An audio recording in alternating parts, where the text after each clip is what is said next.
Je vais commencer tout de suite cette conférence avec Rémi Oyon. Bonjour. Bonjour.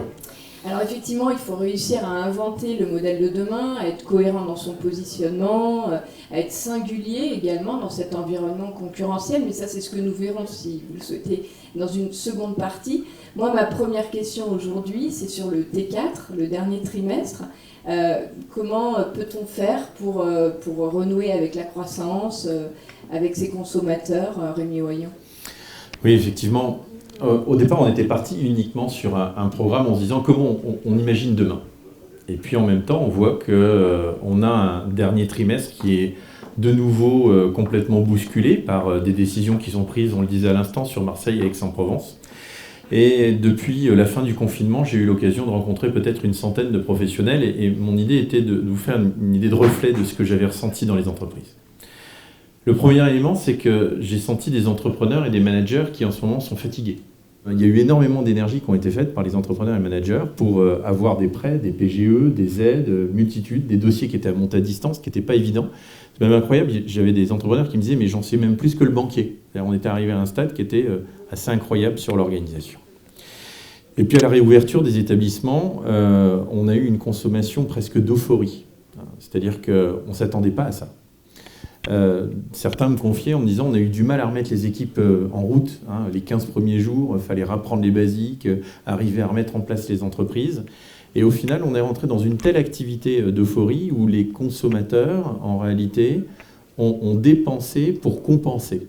Et quand aujourd'hui j'interroge les hôteliers-restaurateurs, plus particulièrement de province, parce que là, malheureusement, on voit que Paris n'est pas la France au niveau de l'économie, eh bien, on a vu qu'il y avait une surconsommation, en tout cas, ou des établissements qui ont vraiment fait plus de chiffre d'affaires qu'avant. Et puis, là, il vient de se passer une nouvelle séquence, c'est-à-dire à peu près depuis le 15 septembre, tout s'est arrêté. Et on vit un paradoxe. On vit un paradoxe qui est incroyable parce qu'il n'y a jamais eu autant d'argent, c'est-à-dire que les habitants n'ont jamais eu autant d'épargne, à peu près 100 milliards d'euros les Français auront économisé au mois de décembre. Le plan de relance, c'est 100 milliards. Et puis les PGE, ils ont été, il reste encore à peu près 150 milliards sur les 300 qui ont été demandés. C'est-à-dire qu'il n'y a jamais eu autant d'argent et on n'a jamais eu aussi peu confiance. C'est-à-dire que l'argent ne circule pas. La problématique principale aujourd'hui de notre pays, c'est que l'argent ne circule pas. Alors on a eu l'occasion, en l'occurrence, de faire une première étude, parce que je crois que ce n'est pas une boule de cristal qui doit nous donner la tendance, c'est justement d'interroger ces consommateurs. Et on va remarquer à travers un petit document qu'on a présenté, qu'on a préparé, qu'aujourd'hui, quand on a interrogé ces consommateurs, ils nous disent quoi? Ils nous disent « moi, je ne vais pas changer mes habitudes à 50%. » Très rassurant déjà. Et ensuite, ils nous disent d'un autre côté, donc à 77%, c'est-à-dire quand je prends les restants dus, ils souhaitent partir aussi souvent et plus souvent qu'avant. C'est-à-dire que le premier message que je souhaite vous donner, c'est qu'il y a quand même une bonne nouvelle. C'est-à-dire qu'à la fois, on a la sensation qu'au 15 septembre, tout s'est un peu arrêté après cette consommation d'euphorie, mais quand nous les avons interrogés sur les week-ends, la Toussaint, les vacances de Noël et les vacances de février, on est en train de nous dire « oui, on a envie de continuer à vivre et on a envie de continuer à consommer ».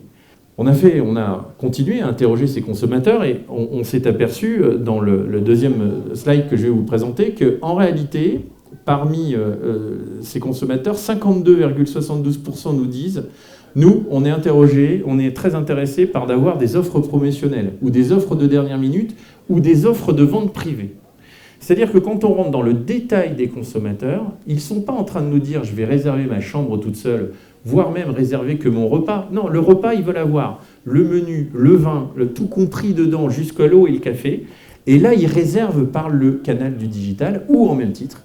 Quand on arrive à réaliser un package complet dans lequel on va mettre l'hôtel, le restaurant et les petits déjeuners par exemple, eh bien on va s'apercevoir que là, l'achat de dernière minute, ce que j'appelle l'économie du carpe diem, c'est-à-dire que je ne consomme pas, mais je vais acheter au dernier moment parce qu'il faut absolument que ce week-end, je me change les idées ou que ce soir, je sorte au restaurant, là, en l'occurrence, ça fonctionne. Donc ma recommandation sur ce T4, aujourd'hui, quand on interroge les consommateurs, c'est que vous imaginiez d'aller au-devant et que vous puissiez, sur ce dernier trimestre en tout cas, avoir la possibilité de le faire. Et tout ça, de le dynamiser, on le verra tout à l'heure, avec des plannings stratégiques d'animation commerciale.